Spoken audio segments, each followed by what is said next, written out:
Exodo, Kapitulo 17. Tubig, gikan sa bato.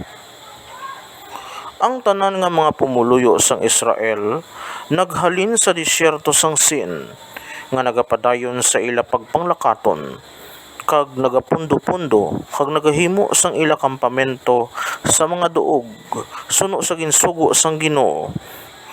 Nagdulog sila kag naghimo sing kampamento sa Refidim, pero wala sing tubig didto nga sarang mainom sang mga tawo. Ginbasol nila si Moises kay nagsiling, "Hatagi kami sang tubig nga mainom." Nagsabat si Moises sa ila, "Nga bala ginabasol ninyo ako? Kaabala nga ginatilawan ninyo ang Ginoo."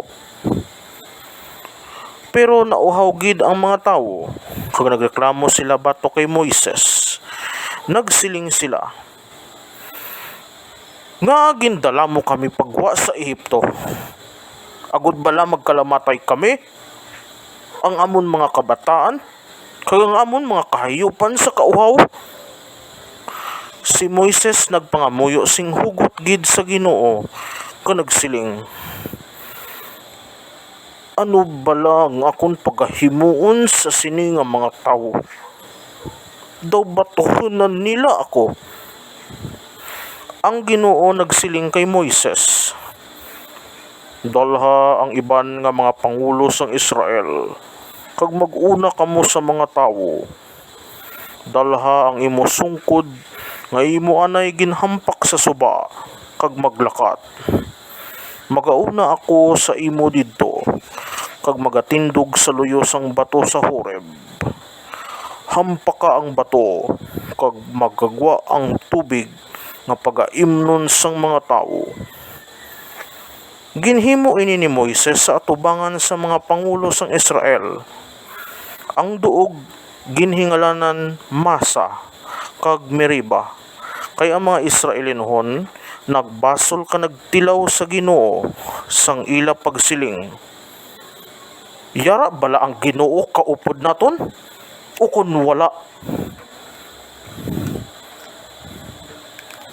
Ang inaway batok sa mga Amaleknon.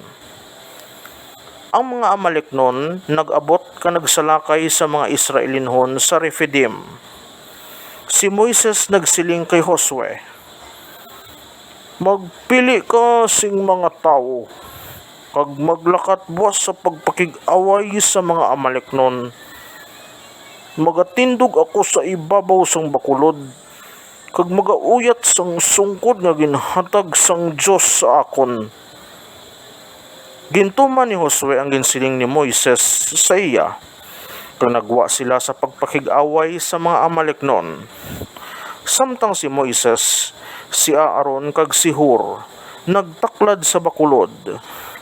Samtang ginabayaw ni Moises ang iya mga kamot, nagadaog ang mga Israelinhon. Pero kung iya gani ipaidalom ang iya mga kamot, nagadaog ang mga Amaleknon. Sang kapuya na ang kamot ni Moises, si Aaron kag si Hur nagkuha sang bato kag ginpapungkuan kay Moises.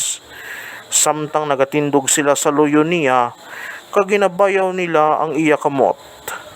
Ginpadayon nila ini tubtob magtunod ang adlaw, kag ginlutos ni Josue ang tanan nga mga Amaleknon. Dayon ang Ginoo nagsiling kay Moises, "Isulat ini sa libro, agod nga hindi malipatan. Kag singga na si Josue, nga papason ko gid ang mga Amaleknon." Nagpatindog si Moises sing altar, kag ginhingalanan niya ini, "Ang Ginoo amo ang akon bandera." Nagsiling siya, "Uyati ang bandera sang Ginoo. Ang Ginoo magapadayon sa pagpakig-away batok sa mga Amaleknon sa walay katubtuban." Mga kaabyanan, inyo bantayan ang ato naman masunod naman nga episode nga mo ang Exodo Kapitulo 18. Madamo gid nga salamat.